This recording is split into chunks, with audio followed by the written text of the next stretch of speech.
groups, John, so you have to be careful now. Before the 9:30 watershed. Brilliant. So I think we can get started now anyways. So first of all, I'd like to thank everyone for tuning in to this webinar today. This is the third webinar as part of the TASC Shared Island series. My name is Kieran Harrahill and I'm a senior researcher in climate justice with TASC. For those of you who might not be aware of the work which TASC do, we are the think tank for action on social change, and we are based in Dublin, and our role and our ambition is to address inequality and sustain democracy by translating analysis into action. Our research covers a wide range of topics, including health, housing, and social inclusion, and a central part of our work is in the area of climate justice. In April of last year, TASC's Shared Island series was launched by Iar Taoiseach and Taoiseach Micheál Martin. The aim of the Shared Island series is to build inclusive prosperity by addressing inequality, understanding social change, and promoting social inclusion. Given the famous phrase that climate change knows no borders, and the fact that the flora and fauna on the island of Ireland takes place in a cross-border nature, the role of climate action and the topic of climate action is highly relevant to the work of the Shared Island series. In today's discussion, I'm delighted that we are joined by Claire Bailey, former leader of the Green Party of Northern Ireland, Ian Marshall, former senator and president of the Ulster Farmers Union, and Professor John Barry of Queen's University Belfast. Before we get into the main topic of today's discussion, I want to talk briefly about the work which TASC is doing in the area of climate justice. At the heart of this is a project called the People's Transition. The aim of the People's Transition is to understand how support for climate action can be built by addressing inequality and raising standards of living through the delivery of climate action. Following the undertaking of 2 pilot studies in 2021, which were backed by AIB, these took place in Phibsborough, a community just north of Dublin city centre, and Ardara, a small town on the western coast of Donegal. We are delighted that AIB are backing TASC in applying the People's Transition over the next 3 years, where we will be engaging with communities throughout the island of Ireland to understand their community and development needs and understand how quality of life can be improved through the delivery of climate action. We are delighted that 2 of the communities who we are working with this year are Ballymacart in East Belfast and Limavady in Derry, Londonderry, and we look forward to undertaking research within these communities to learn about the experiences of people living in those areas. Last year, TASC, in partnership with ICBAN, the Irish Central Border Area Network, undertook a project called Border Transition.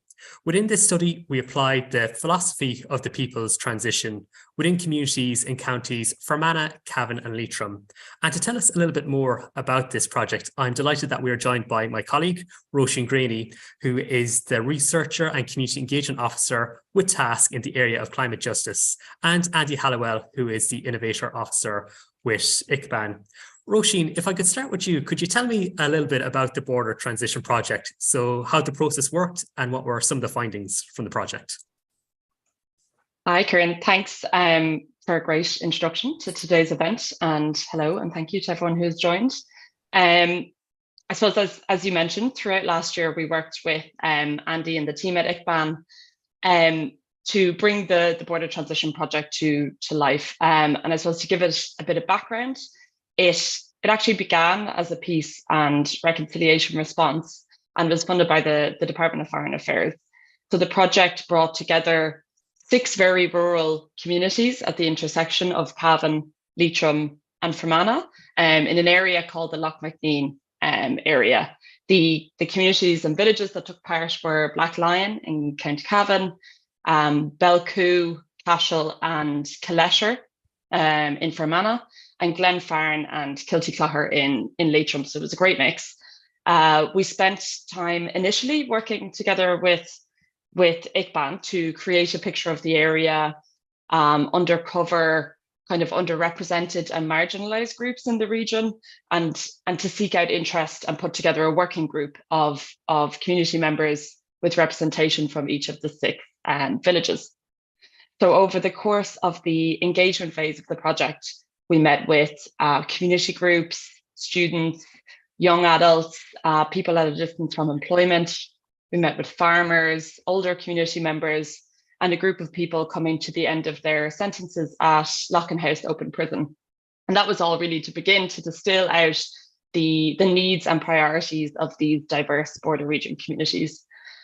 What we heard kind of throughout the engagement phase is that many people, I suppose, really feel excluded from decision-making processes, particularly decisions relating to local development and what happens locally.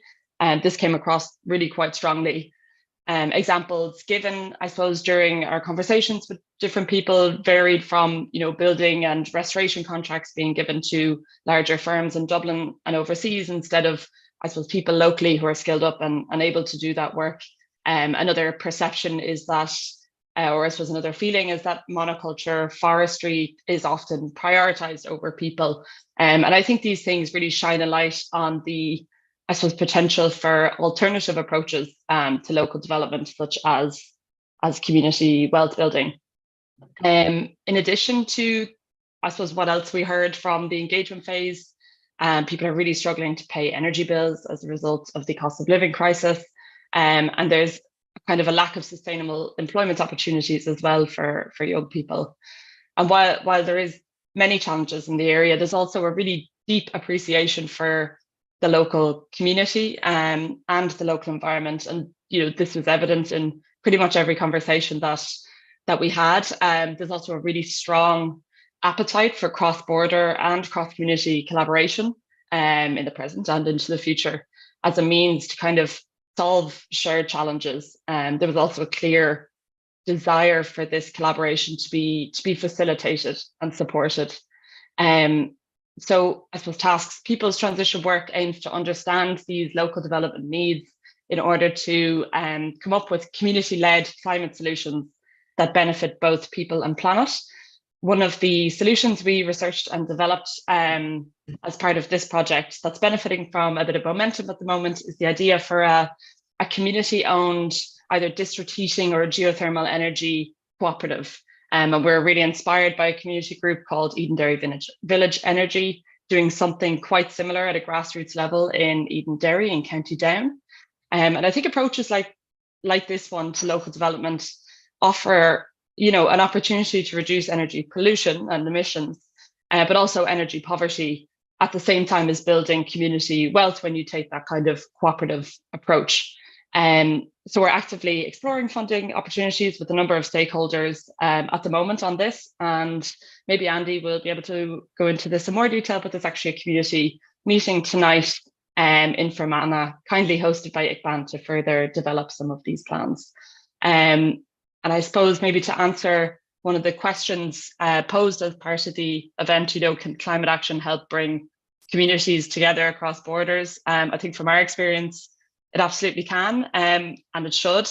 And I think this border transition project highlighted, not only is it feasible, but there's also a real appetite for it as well, given the right circumstances and appropriate levels of support.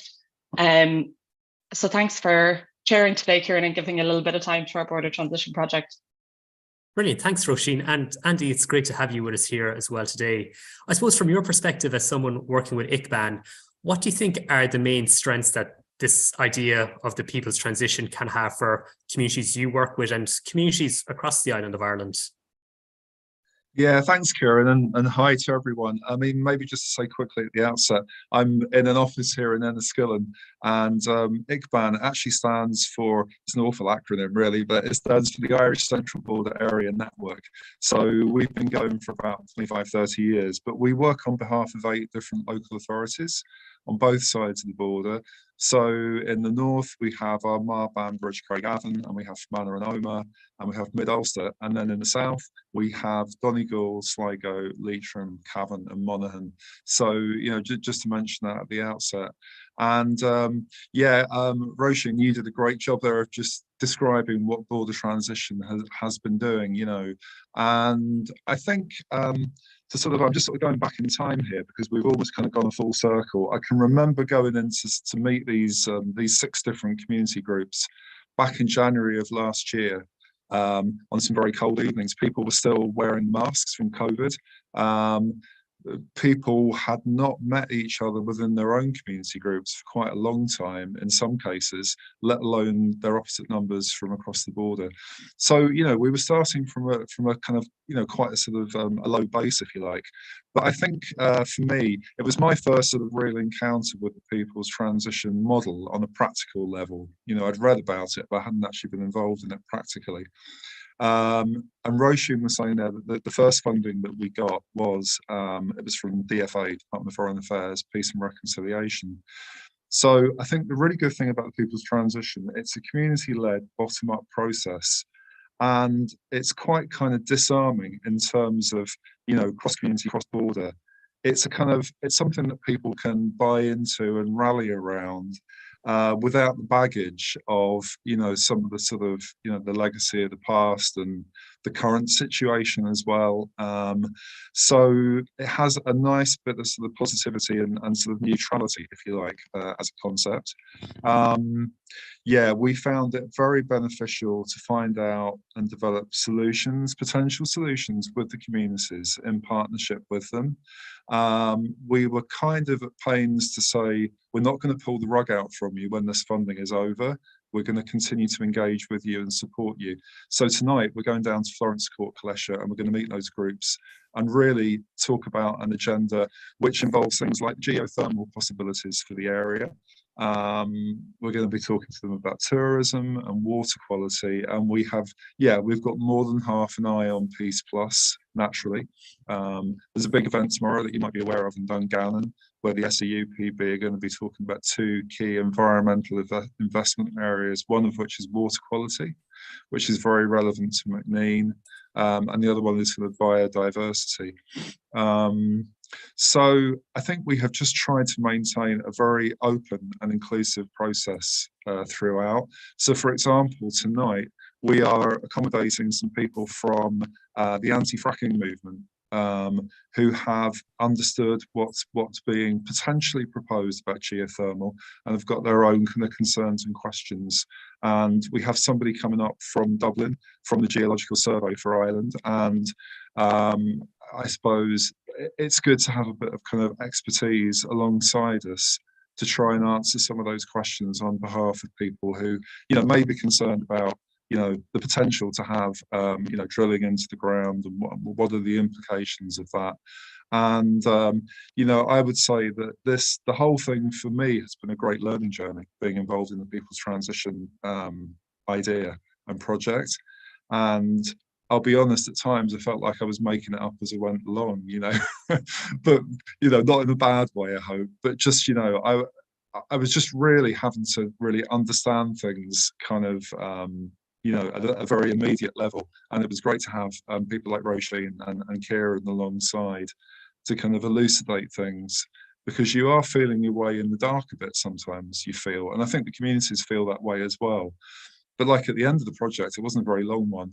We had something really tangible. And I think now we are just trying to make the proverbial pudding stick to the wall a bit and, just say that this wasn't the talking shop. It's going to lead to something hopefully tangible for those communities.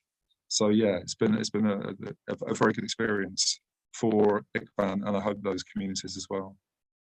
Brilliant. Thank you, Andy, and thank you, Roisin. And I suppose just one point to note is that on TASC's website, www.tasc.ie, you can find all reports which we publish, which are free to access to the public.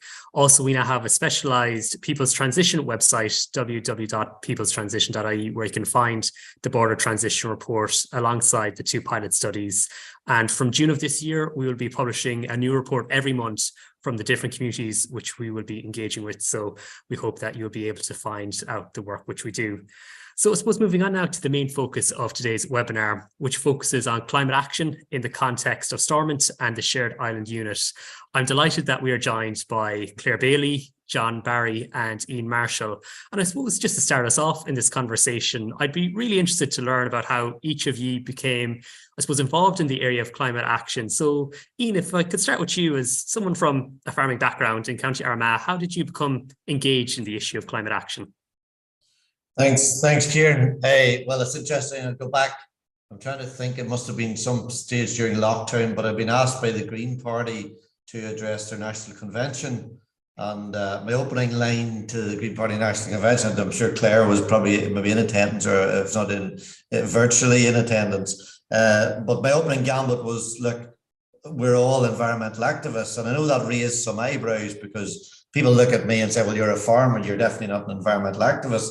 But I actually would argue the opposite. So my interest in this came about because 54 years ago, I was born on a farm in Armagh, and I've lived all my life working in conjunction with protecting and concern for nature. It's in our DNA. So this interest is something when you grow up on a farm, and especially on the island of Ireland, when you grow up on a family farm, the nature and looking after and caring for the nature is in your DNA. And it's something I think sometimes that people get a bit confused and think that farmers are purely driven by financial opportunities, economic business opportunities. And you find very quickly when you start to talk to people across the island that those people that work in rural settings and agriculture are actually motivated by much more than that.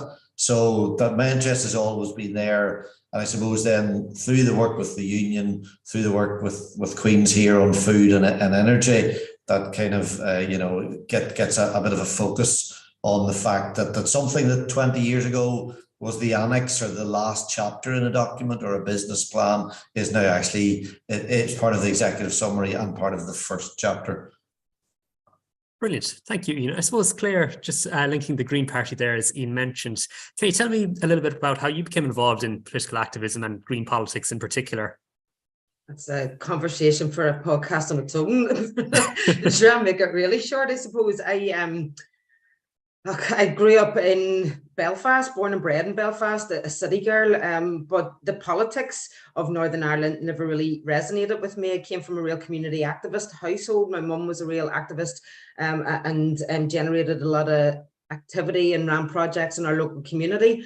So I come from that level of politics, whereas more formal, just in party politics, never really resonated with me. But when we were talking about peace deals and ceasefires and Good Friday agreements and everything was changing and the Women's Coalition was coming on the scene and we're promised this, we got the referendum and promised a new Ireland, I started paying attention in a very different way. But again, it was all the same sort of political parties, the same big figures, the same sort of, to me, wah politics, just didn't really, within one ear and out the other, and didn't stop for a connection. But when I became a mum, which was around the time that we were signing agreements and ceasefires and peace deals, and I was having my kids, and then I go into that, my responsibility for new human beings, for, healthy citizens, for what was I going to do with all this? So I went back into education and eventually ended up at Queen's University. Wasn't really a plan, but that's how it went. And it's just good when you've got these connections, because your next speaker, Mr. John Barry, was a professor. John Barry was one of my lecturers at Queen's. And it was while I was studying politics at Queen's and getting into political philosophies and understanding, a wee bit more from that perspective, and then discovering that the Green Party was an actual political party in Northern Ireland. And I think I probably voted for them before, along with the Munster Raven Looney Party and, everybody else, but none of the above, as a protest vote. But I started paying attention then and taking that sort of level of my citizenship and responsibility very, very seriously. And our politics in Northern Ireland is still very centred on identity or constitutional politics. While that's absolutely valid, not a bother, I see that linked to the future and to my children's future on this island or anywhere else in the world as my biggest responsibility as a parent, if not everything else. So when I'm looking at the climate emergency and climate breakdown, and when you're watching that rapid fold out happening, and yet our politics and our unstable political institutions are just stuck in this mire of the past, I just felt that I had to do something. So I started looking in with the Green Party, and could I be a member of, joining a political party in Northern Ireland for somebody like me wasn't an easy decision. You're really nailing your colours to the mast in a very, very public way.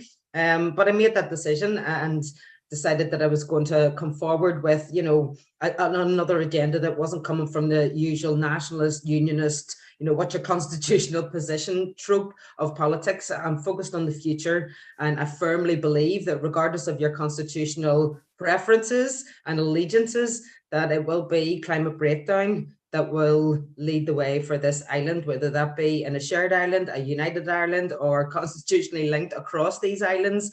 But if we don't get this right, there'll be no islands for which to claim your allegiance to. So that's what led me to where I am. Brilliant. Thank you, Claire. And I suppose last but certainly not least, I'd like to hand over now to Professor John Barry. So, John, could you tell me a little bit about how you became, I suppose, interested in the area of research in climate? Yes, I mean, perhaps just for full disclosure, I'm not your normal academic. I have been a long-time political activist and have been an elected member for the Green Party here in Northern Ireland. And indeed, back in the 80s, was also a member of the Irish Green Party. So I'm not, as I say, immune from political activism. I mean, and you can't understand my, I suppose, interest in the planetary crisis, because I think we need to include the ecological biodiversity crisis as well as the climate crisis in our discussion, without understanding that for me, it goes back to my engagement with green and indeed socialist politics. I mean, again, up front, I'm a watermelon green. I'm an eco-socialist. I don't think there is any capitalist solution out of our current crisis. And I say that for largely functional scientific reasons, which we may get into. So I was a member of the Workers' Party back in the 1980s, which is very much focused on class and social injustice. And I'm from a working class area of North Dublin that suffered high levels of unemployment and heroin abuse. And I can never understand why rich people on the south side of Dublin didn't seem to have these issues that my community was suffering. So when I went to University College Dublin in the 80s, it was with a view to deepening my understanding. Why can't working class people have nice things? Why was my community in particular abandoned? Why did I see police cars every night around my area and so on? So that class consciousness had never really left me. But then as I became more interested in particularly being critical of economic growth and the dominant economic model, I began to see that there are ecological, non-negotiable biophysical limits to the ability of the planet to sustain a growth-based economy. So I wrote my master's dissertation in 1991, I'm showing my age now, on limits to growth. And then I developed an interest in that area of green or ecological economics in the 1990s. I went on to do a PhD at the University of Glasgow, looking at green political economy, which has been my area of specialism now for over 3 decades. So for me, it was the combination of, as I say, the scientific illiteracy of dominant neoclassical capitalist understandings of the economy that I can never understand, that, this idea that we can have endless growth on a finite planet, that the human economy is a wholly owned subsidiary of the natural systems of which it's part. The Earth's ecological systems are not growing. So why on earth do we think that we can have endless growth year on year? And despite me having ever more salient and peer-reviewed science to back this up, I'm as welcome as a fart in a spacesuit in policy circles and political circles, indeed in parts of the academy, where I'm constantly, fascinated and terrified by the fact that people are not willing to accept the basic biophysical reality. Sustainability means a steady state economy. A relationship between the human and the non-human economy, where the metabolism, so the flow of energy and pollution and inputs and outputs are at a stasis. Nothing in nature grows forever. There comes a point where growth becomes uneconomic growth. And I suppose for me, the climate crisis and the biodiversity crisis are absolutely clear biophysical signals that we are now transgressing and have transgressed the limits of the planet to sustain a particular economic model. There's also then a whole plethora of non-ecological, non-scientific arguments against this growth-based economy. One is that it depends upon inequality. It doesn't really deal with inequality. It doesn't deal with issues of well-being or the mental health of our citizens. I mean, GDP, gross domestic product, you know, the main measure of economic growth, is indifferent to, for example, if all the island of Ireland's economic growth was to go to one Kieran Harrahill, it doesn't care. You know, the distribution of the growth is indifferent to the GDP measure. So therefore, we have to question, why is it we're so fixated on one measure? I'll just finish then by saying my own interest is not to be anti-growth. That growth is good up to a point. But to use an analogy, in the same way that you should drive a tractor or a motor car looking at all the various dials in front of you, and not just the speedometer, because that's effectively what economic growth is. It's a measure of the circulation of goods and services in the economy in a given year. We need to look at the tire pressure. We need to be looking at, you know, do we need petrol or diesel or electric in the car? So I'm interested now academically in informing our policymakers, our communities, at national level or indeed local level, about the need to move beyond an obsession with one measure of economic progress. We need to say, what is the point of having GDP 10% if people are unemployed? Because we do have the phenomenon, certainly in the Republic of Ireland, of jobless economic growth, just because of the structure of the economy. In other words, growth for its own sake is really a suboptimal target for us to aim for. And in fact, just to end on a provocative note, growth for its own sake is the ideology of the cancer cell. That's what cancer is. It's growth within a cell, within an organism that has now transgressed the threshold of being healthy for the organism. And I would say we have ever more increasing scientific evidence. Indeed, you know, just over a week ago, the IPCC, the Intergovernmental Panel on Climate Change, released its synthesis report on the climate crisis. And it's really, really clear we are going completely in the wrong direction, certainly in the overdeveloped world. In most of the places that people are listening here are from, you know, the island of Ireland, you know, Europe, North America. And for me, this is an exciting opportunity. And I really do, you know, agree with Ian and what Claire was saying in terms of the solutions are there. We do need to roll up our sleeves now and get really, really serious about, you know, the delay that we've had over the last number of years. And I do think it's wonderful that TASC and others are now engaging with trying to bring those very high level issues I've been mentioning. You know, the science is there to back them up, but they're very global. How do you make this, you know, hit the ground in East Belfast, in a rural community somewhere on this island? So we need that kind of global analysis, but also that we need experiments at the local level, because we will need a lot of different experiments, and including the ability to be comfortable with failing.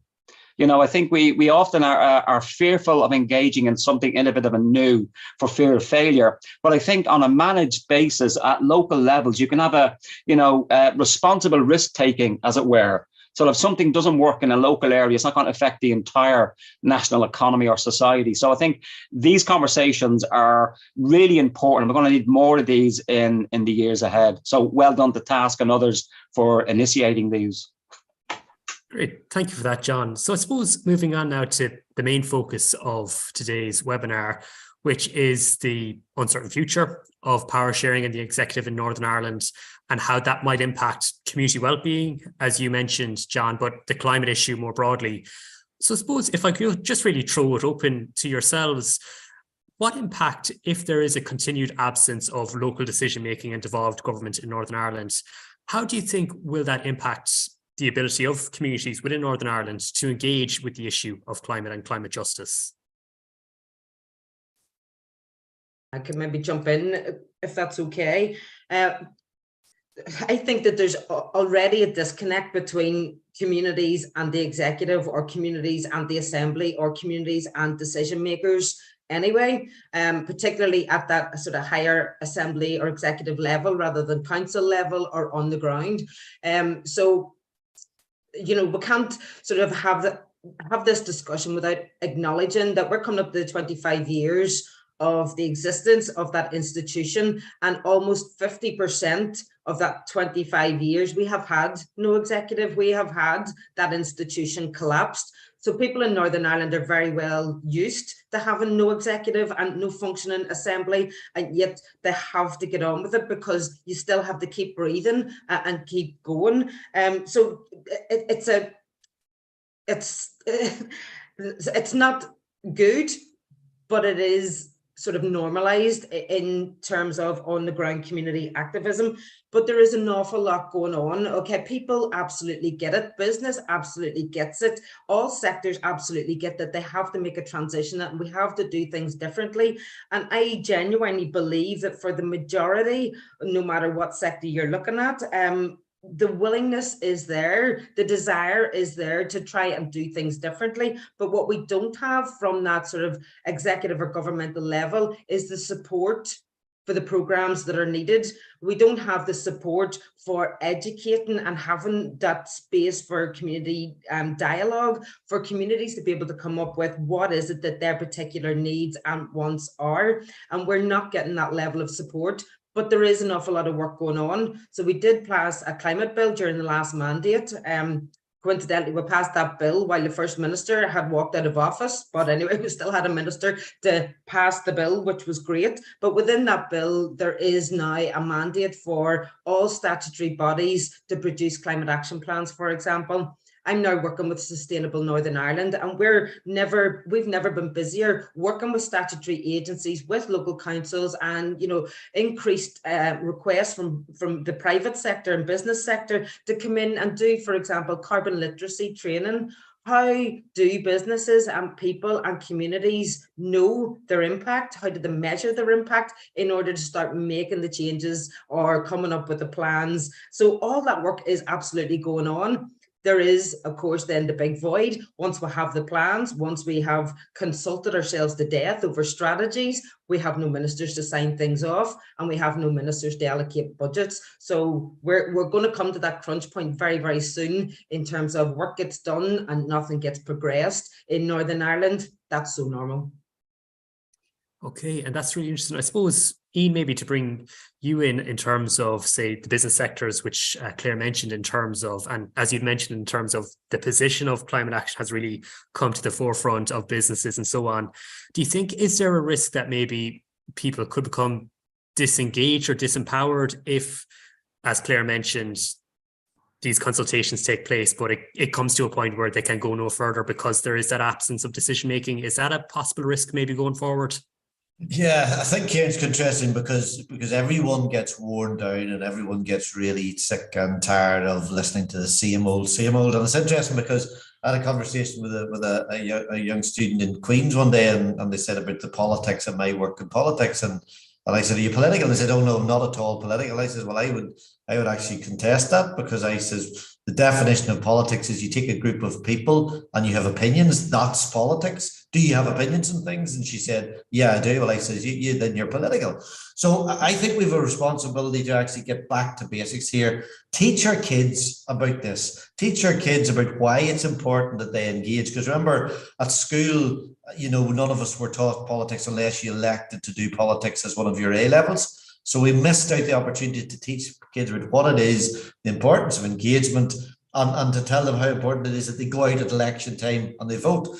But I think there's a bigger question we need to address as regards a collapsed executive and the fact that we've got no leadership in inverted commas there at the moment.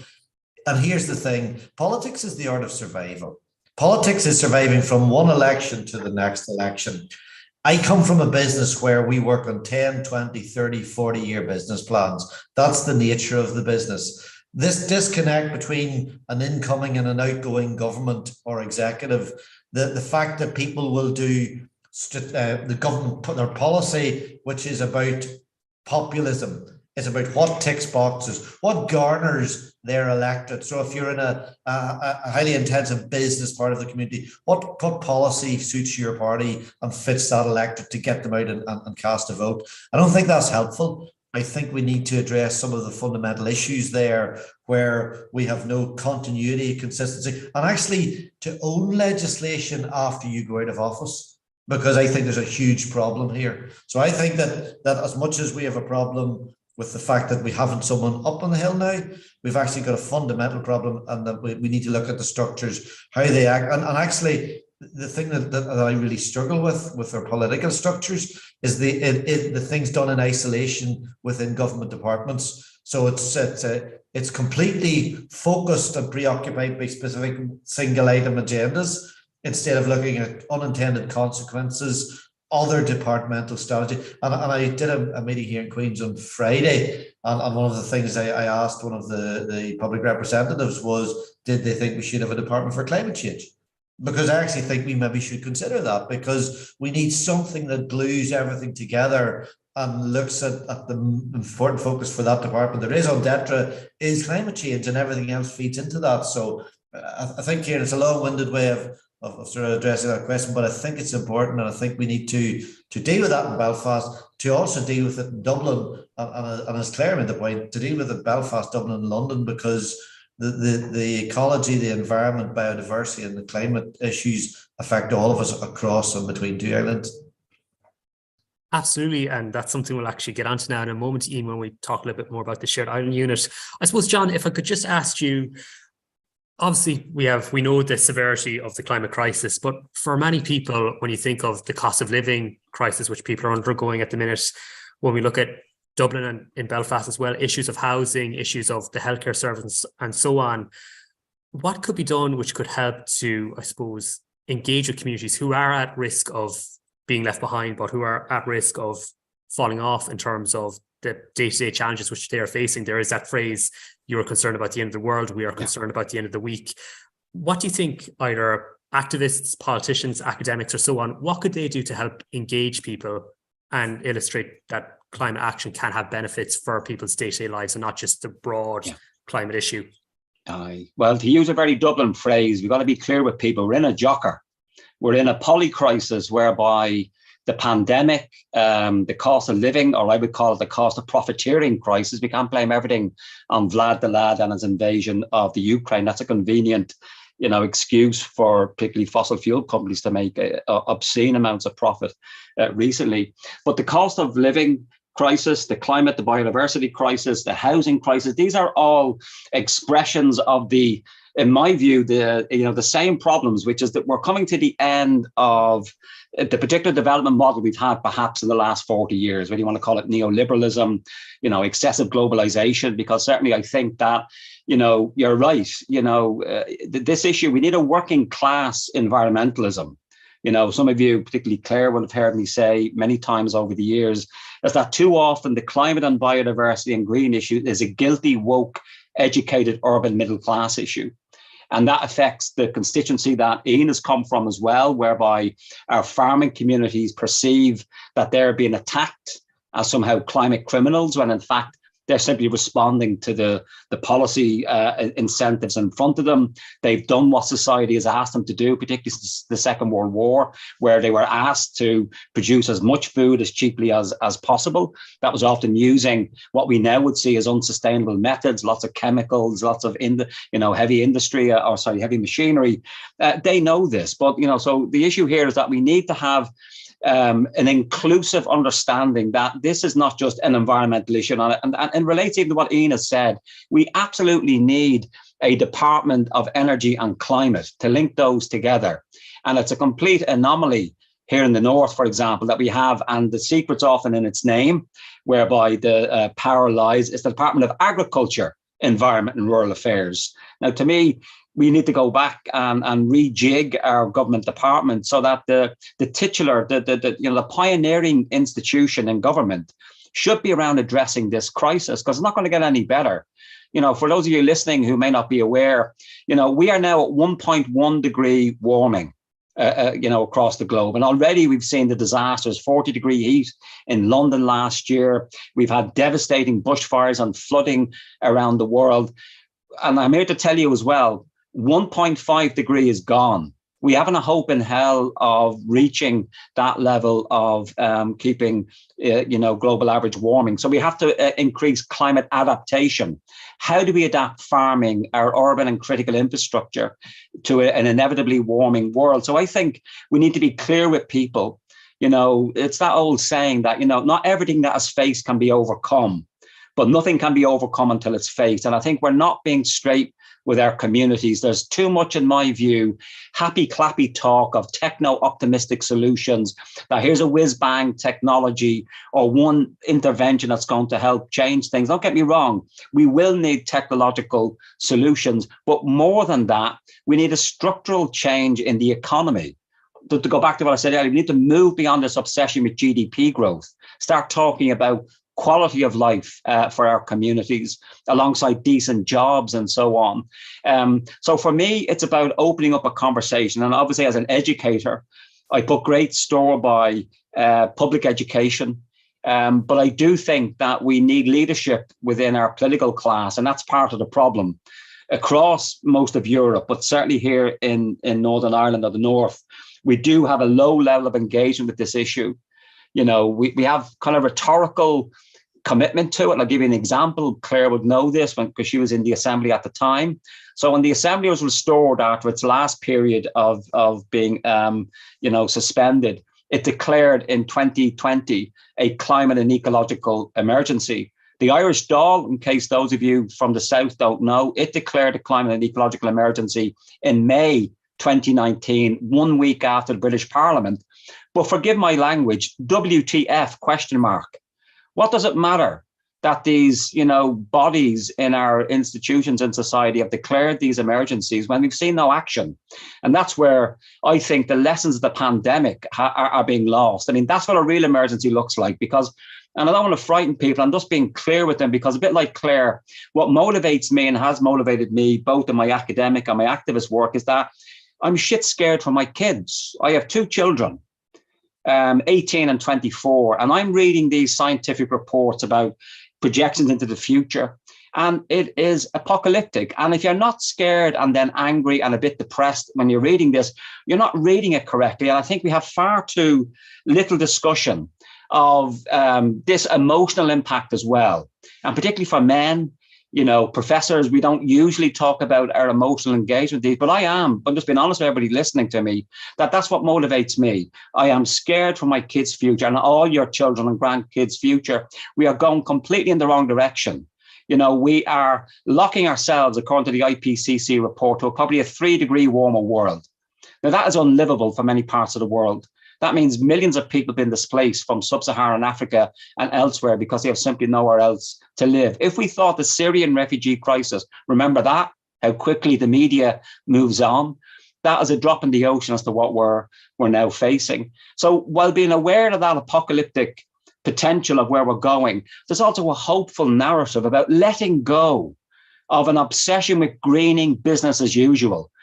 The bullshit we get up here of green growth, for example, which is the DERA document, I'm much more comfortable with people being honest and say, listen, we need to move beyond these 20th century models of economic progress and actually start updating to the 21st century, because we have the solutions. And I think it is about co-creating those.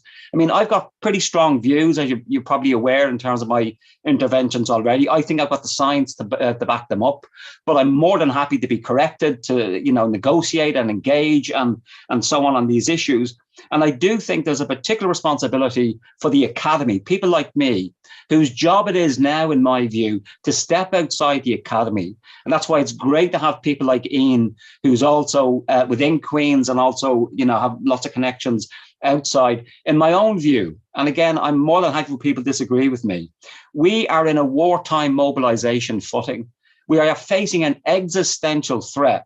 And it's not as if we don't know what's coming at us. We could be the first species to accurately document our own demise. Our parents and grandparents, who set up the systems we're now currently operating in, the fossil fuel system, a very chemicalized, globalized agri-food system, for example. We cannot blame them because they knew no different. We do. We have lots of agroecology, paying farmers for sequestering carbon, working with farmers for solutions in particular, rather than them being told, what to do. But it does mean that we have to move, certainly for me within the higher education sector, we need to move beyond their business as usual model. I mean, I'm flabbergasted, and my own vice chancellor knows this, despite him not acting on it. Why is it that my university, Queen's University, that also, Claire is a graduate and Ian is also a colleague. Every student at Queen should be coming out at the end of whatever degree they're doing with some exposure to this issue, because it's going to lay down the parameters of our ways of life, the businesses we may start up, the careers we may want in the future. And yet we're still pretending in the academy that we put on an optional module for carbon literacy and our job is done. In other words, we in the academy, as well as businesses, as well as food, as well as all areas in society, need to start changing our ways. And that's an exciting possibility, but it does mean we have to let go, I think, of business as usual. That to me is our biggest challenge, is a failure of imagination to actually think that, as a phrase that many of you may be aware of, why is it easier to imagine the end of the world than the end of capitalism? Capitalism is simply, a time-limited, historically specific way of organizing the economy. We could say it's done some good, we should thank it and give it a good wake and then move on to something better. Why are we constantly, many of us want to hold on to an outdated, suboptimal and risky economic model when the science is really, really clear that we can have a better society, a better economy? Yes, it will be different. Some of it radically different than what we now imagine. But to me, unless we begin to enter into that conversation, we are still stuck in what I would say is mythic thinking. We are not really attending to the scientific realities of what's in front of us. Brilliant. Thank you for that, John. It's been great to hear your perspectives on what is a broad and global challenge, as you've mentioned. I suppose coming back now to, the all-island level and thinking about the Shared Island Unit. This was established in October 2020 by the Government of Ireland, and the intention is to engage with all communities and all traditions on the island of Ireland to understand what a shared future might look like. It is directed or coordinated by the Department of the Taoiseach, and it focuses on a couple of areas such as climate action and biodiversity protection. I think it'd be great to get each of your perspectives in terms of what you think are particular areas that climate activists, North and South, but the general population more generally, North and South, is there particular areas where the Shared Island Unit could help to promote collaboration, inclusion, and help to create community-led climate action? Ian, if I could come to you first, maybe in this, given your experience having been a senator in Leinster House. Yeah, thanks, Kieran. Yeah, look, when I look at the Shared Island Unit, I think it's a fantastic initiative because you bring people together, and the best thing we can do is begin the process of conversation and dialogue.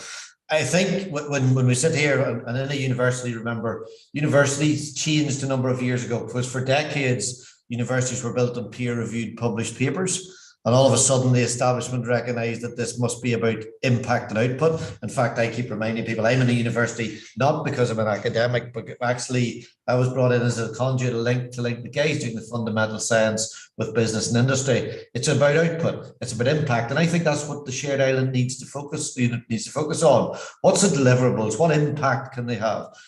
And I think that it's quite interesting because civic engagement is critically important. Civic dialogue is critically important here.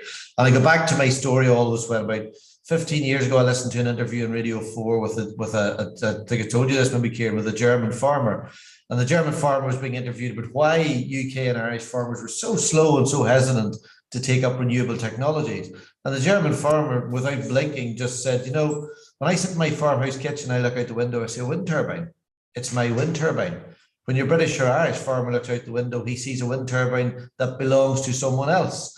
And I think we can translate that too, because remember, when we talk about civic engagement, for me, the guys, the families that run those businesses producing food and living in the countryside, working in cities and towns, those people are all part of this civic conversation. Sometimes we kind of create two groups of people, farming and agriculture and civic society. They're the same group. And I think it's really important that we get engagement and buy-in. So for the Shared Island Initiative to construct a strategic plan for this. What I work with a French guy in Queens here, and his tagline is always, okay, so that's fantastic, but what does good look like?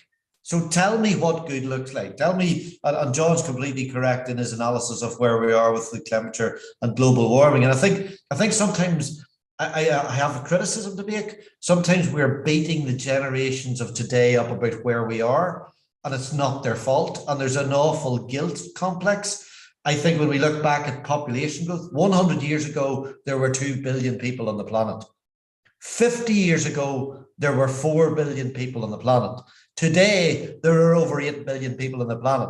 So there's a problem that's not of our making or of our doing. There's a situation that we've inherited.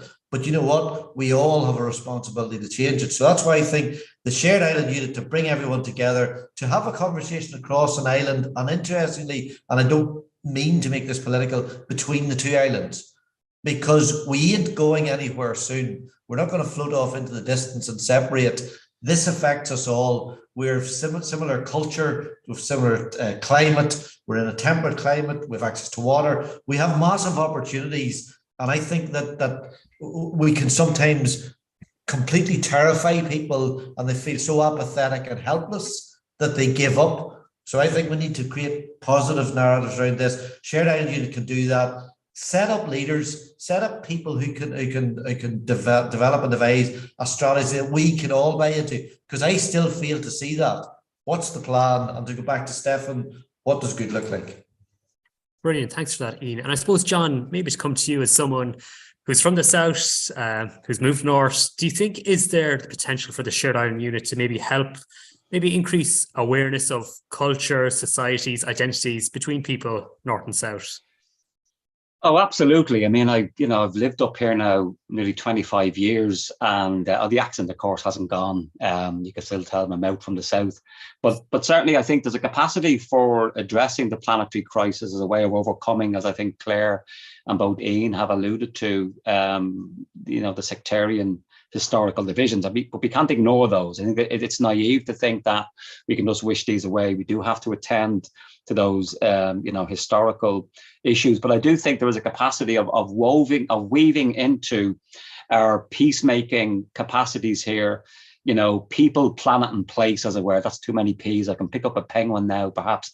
But there is something in presenting this as, if you want to make it a small p political issues like the United Irishmen, that whether you're Catholic, Protestant, or the centre, the seas are going to rise.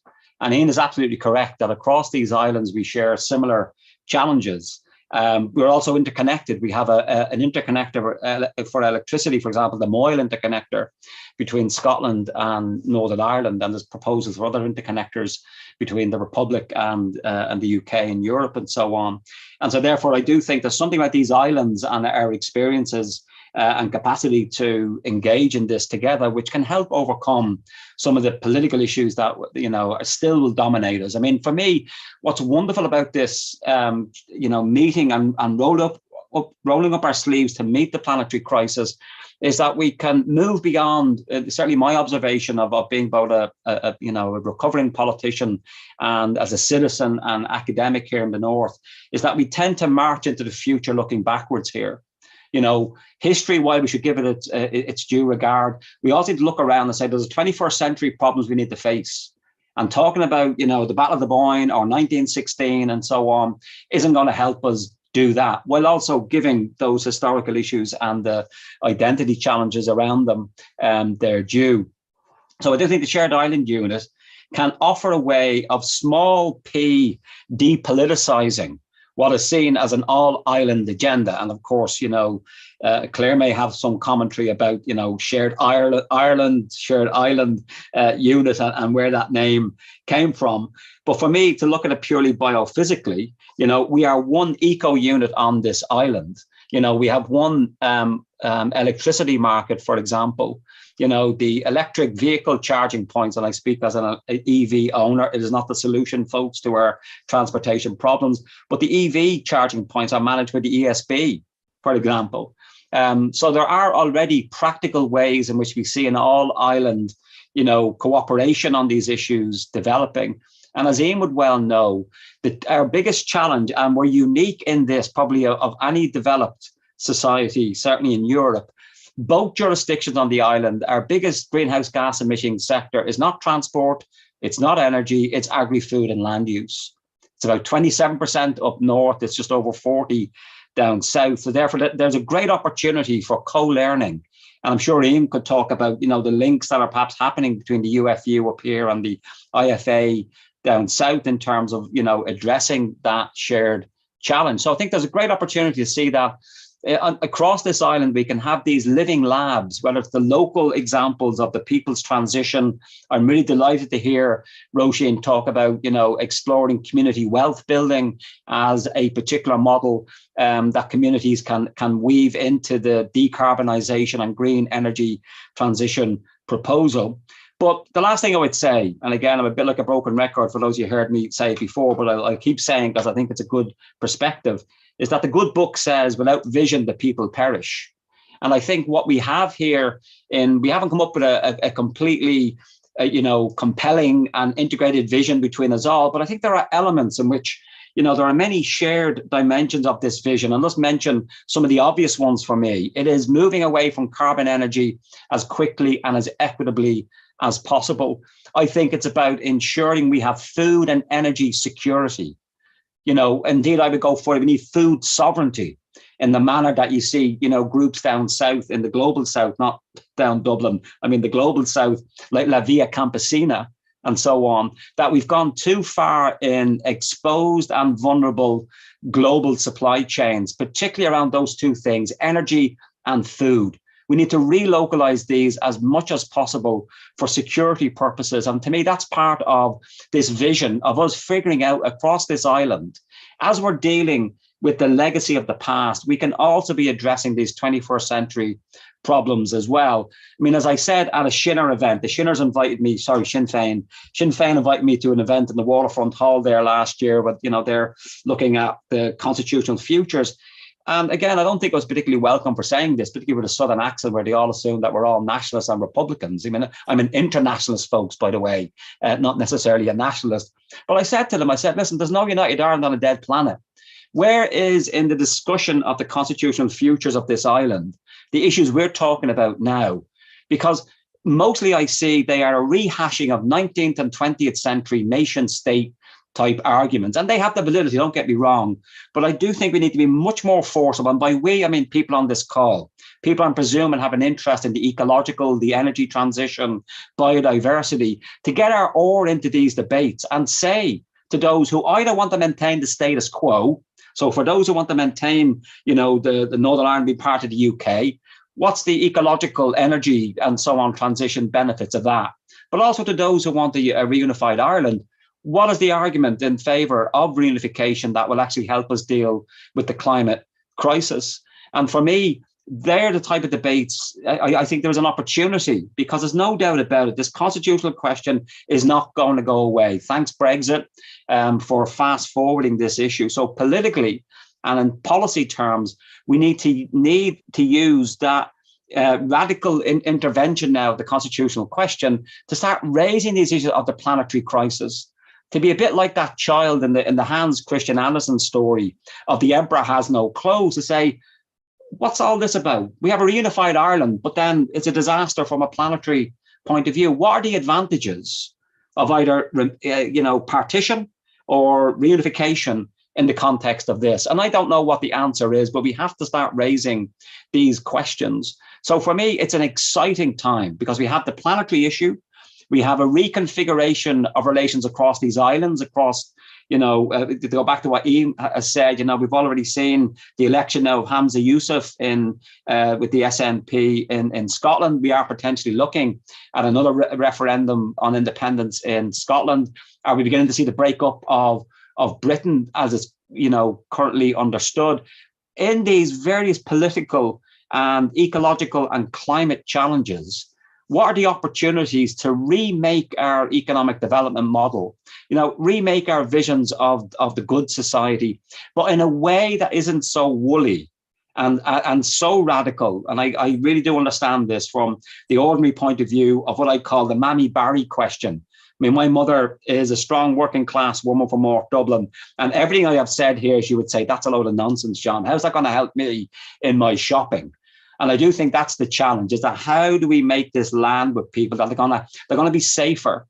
Their kids are going to have good education. There's going to be good, decent, unionized jobs for them out of this transition. Food will be cheaper, more nutritious. Our farmers are going to be stewards of the land. They can have decent family farms and ways of life. So I do think it's about, not shying away, as I've mentioned a number of times now, the rather challenging scientific reality of where we're going.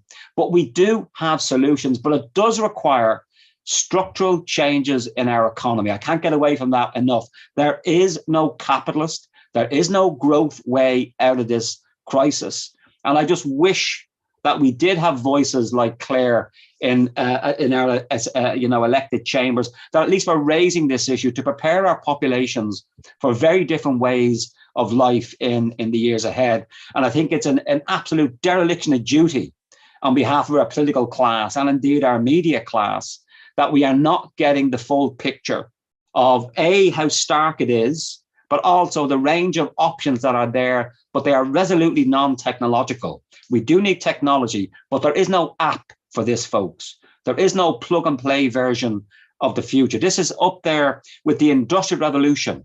That change that happened over 250 years ago. It's of equivalent to the Enlightenment that happened in Europe at the same period, or the Reformation, the Protestant Reformation as a world historic. They are the big paradigm shifting, visions that we need to start getting comfortable with. And I think that's what makes, while it's quite difficult to live at the current moment, you can get depressed very quickly and easily. It's also exciting in terms of the options that are available there for us. Brilliant. Thanks for that, John. And I know we're running short on time. So Claire, if I could please ask you to maybe give a final word. We've covered a couple of topics today, both in terms of the Shared Island Unit, but maybe think about climate action more broadly. Can you think of any reasons in particular why, despite the challenges, despite the enormity of the issue, what are reasons to be optimistic and hopeful for the future when we think about climate action from a shared island perspective? I think it's really, really important. I'm glad that you mentioned that the unit was established and launched in 2020. And I think 2020 was a really important year, and I'll link up to that one. So when the elections happened in the South, the last government elections, and the parties then went into this process of talks to see can they form this coalition government, that was really, really pivotal, because all the parties at that time were talking about establishing a United Ireland unit. Okay, and for me, I have very limited access at that time. For me, introducing that is already framing what that unit, what that work, or what that future is within the context of the past and our usual division, I suppose. So it's really fixed firmly in this constitutional question yet again. So again, it's walking into the future, looking to the past. So I introduced the concept then of a shared island unit and left that one, and people were scratching their heads and asking, what is a share? What does that look like? What are you thinking about that one? And what my thinking was exactly about the work that you're doing right now within TASC and that Just Transition project. It's about establishing that unit, giving it the resource it needs to go and talk to a community in Kerry, to go and talk to a community in Galway, in Offaly, in the border regions, in Derry, in Belfast, in Newry, in Dublin, anywhere. Let's talk to communities, people across this island, whether they be coastal, rural, urban, doesn't matter, because have the conversation asking them, where are you now? What are your needs and where do you need to be? So that can inform this shared island unit. If you want to take a good sweep at where people are on this island, what they face, then to start to build a future for them. That can be done within a shared island unit. Okay, to name that as a United Ireland unit, you're already going to disassociate and cause conflict. A lot of people will not even engage just because of the name. Okay, so if you want to move forward, let's do it that way. Okay, and so I'm delighted that the unit was established. Now, in the same year, 2020, what we had was the UK CCC Climate Change Committee, who came forward then and set the very first ever carbon reduction targets for Northern Ireland. Okay, so we in Northern Ireland never had specific climate legislation or targets set, despite there being a UK climate bill. So within the UK climate bill, there are targets that were being worked towards, but nothing specific for Northern Ireland. Okay, so they came forward then, and for the very first time, it was before October, but in 2020, gave Northern Ireland an 82% carbon reduction target. Okay, now that was framed within the context of the UK working towards net zero. So now, if you think about, look at these islands, 2 islands. Okay, so if everybody's trying to work towards net zero, how in the name of sanity can one wee corner of one of those islands be given an 82% reduction in the context of the other islands' overall ambition? Because what that does, and it goes back to what John's been talking about, that was a capitalist solution to dealing with, you know, GHG emissions. It took no account whatsoever of the biodiversity crisis that we're in. So even in Northern Ireland, we have an ammonia crisis. Okay, we produce 12% of the UK ammonia emissions, despite having 3% of the UK population. But ammonia is not a GHG, so therefore falls outside of those targets, for example. But what ammonia does do, it pollutes our air. It then comes down into our soils. It then has a soil impact, and then all that runoff goes into our waters. All of that is island-wide. Okay, so that air, that soil, and those waters are causing biodiversity issues across this island, but yet was failed to be picked up with the UK CCC's targets that they were given for Northern Ireland. So having bodies such as the Shared Island Unit creates the forum, creates the very platforms that's needed to depoliticize in the context of party politics and government politics, and to bring in, you know, business voices, community voices, and what's happening on the ground to start to look and shape a future. And I want to see now the UK government to start to get on board with this. And what we'll end up with is shared island units, you know, where we can look at how Great Britain and Ireland can mitigate, because we are long past, you know, trying to meet targets. We've got the IPCC reports out. We've missed 1.5. We're looking at 3. The impact, the damage, and what that future is has to be solved through a shared islands process. And to me, that's exactly the type of platform that can allow you to continue doing the work with the Just Transition projects, speaking to communities, educating, empowering, and letting people come up with a plan for their future that depoliticizes the state politics that is holding us back from dealing with the very emergency that's going to wipe us out if we don't. Brilliant. Thanks for that, Claire. And thank you for all of your involvement in today's discussion. You mentioned earlier, Claire, that talking about your political involvement could have been a podcast. I think this could have been a full day event, getting all of your perspectives, but unfortunately, I think we have to finish up now. I want to thank you all who have viewed today's discussion, and just a reminder that you can find out more about the People's Transition work which TASC is doing on our website, www.peoplestransition.ie. So finally, again, Claire, Ian and John, Andy and Roisin, thank you for your involvement in today's discussion, and I hope all of you have a very good afternoon. So thank you very much. Thanks, Kieran. Thanks, everyone.